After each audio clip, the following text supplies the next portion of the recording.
खरीदे हैं और x के भी क्या खरीदे हैं 5। अब प्राइस इफेक्ट्स की मैं डायग्राम आपको समझाने लगा हूं। ये प्राइस इफेक्ट की डायग्राम है।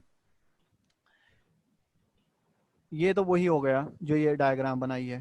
फर्ज करें वो कहता है कि आपकी जो x की प्राइस है वो इंक्रीज कर जाती है, 2 से क्या हो जाती है 5 हो जाती है, पर y और जो प्राइस ऑफ y है और जो इनकम है वो चेंज नहीं होती। तो फिर क्या होगा, क्योंकि y की तो प्राइस चेंज नहीं हुई और ना ही इनकम चेंज हुई है, तो ये वाला एंड मेरा चेंज नहीं होगा, ये यहीं रहेंगे।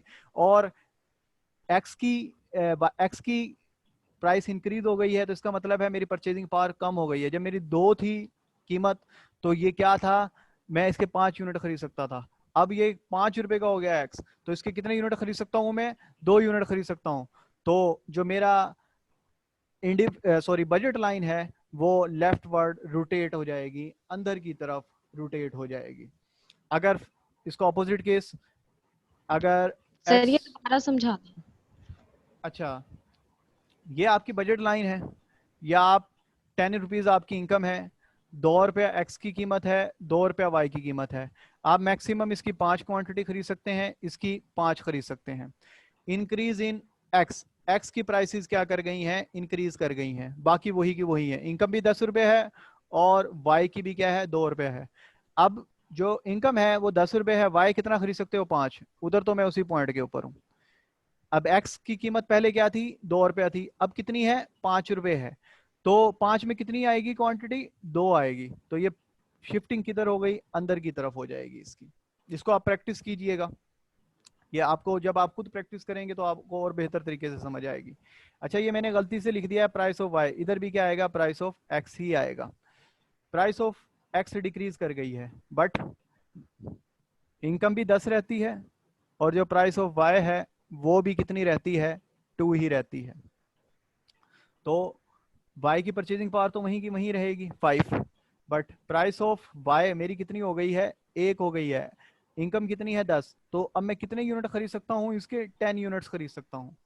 तो जो मेरा कर्व है ये बाहर की तरफ शिफ्ट हो जाएगा, रोटेट हो जाएगा, शिफ्टिंग नहीं रोटेट, क्योंकि इसका एक एंड वही है दूसरा चेंज हो रहा है।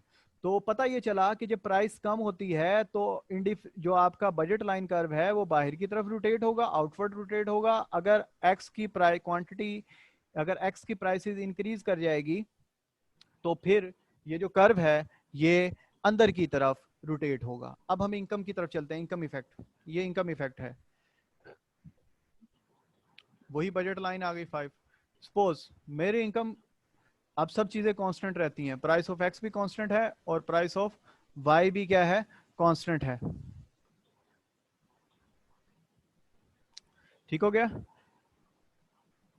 अब इनकम मेरी क्या हो गई है 20 हो गई है। 10 रुपए में इसके कितने यूनिट आते थे 5, अब 20 रुपए में इसके कितने यूनिट आएंगे, इसके भी 10 आएंगे और वाई के भी क्या आएंगे 10 आएंगे। यानी कि जो मेरा कर्व है वो ऊपर की तरफ शिफ्ट हो जाएगा। ये किस चीज को शो कर रहा है कि मेरी इनकम में क्या हो गया है, इजाफा हो गया है। इनकम में डिक्रीज, फर्ज करें मेरी इनकम 10 रुपए से कितनी हो जाती है, 6 रुपए हो जाती है।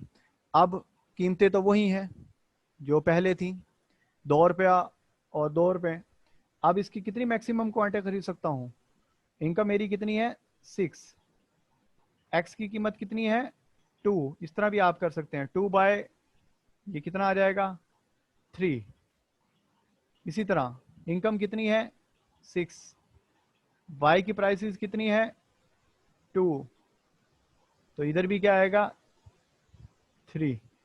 तो ये मेरा जो कर्व है ओरिजिन लाइन ये बैकवर्ड शिफ्ट हो गया। तो सब के ऊपर ये आप फार्मूला अप्लाई कर सकते हैं। इनकम को ऊपर रखें, नीचे आप प्राइस को रखें, जिस तरह यहाँ है इनकम क्या है 10 है और प्राइस क्या है 2 है, तो डिवाइड किया एक्स से कितना आ गया 5। ये मैंने एक्स की क्वांटिटी क्या रख दी इधर 5 लिख दी।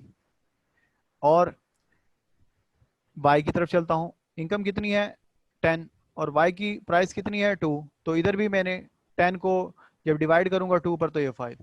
तो ये बहुत बेसिक कॉन्सेप्ट्स हैं, अगर आप ये पढ़ते हैं बीए की किताब से तो ये आपको आसानी से समझ आ जाएंगे और इससे बहुत एमसीक्यूज बन सकते हैं। जो जितने बेहतर अपने अच्छे तरीके से कॉन्सेप्ट्स क्लियर कर लेगा इसके बजट लाइन के, उसे माइक्रो उतनी ही अच्छी समझ आ जाएगी। नेक्स्ट है जनरल इक्विलिब्रियम, ये आप पढ़ चुके हैं, इसकी 2 कंडीशन होती हैं। ठीक है, अभी टाइम बहुत कम है तो इस वजह से हम ज़रा टाइम की कमी की वजह से इनको जो इतने इम्पोर्टेंट नहीं है एमसीक्यूज पॉइंट ऑफ व्यू से, उन स्लाइड्स को जल्दी से उतार रहे हैं। तो इसकी 2 कंडीशन होती हैं, दोनों का स्लोप इक्वल होना चाहिए और ये टेंजेंट होना चाहिए, कन्वेक्स टू रीजन होना चाहिए, आईसी कर्व की जो स्लोप है वो डिक्रीजिंग होनी चाहिए। इसकी 2 कंडीशंस हैं। ये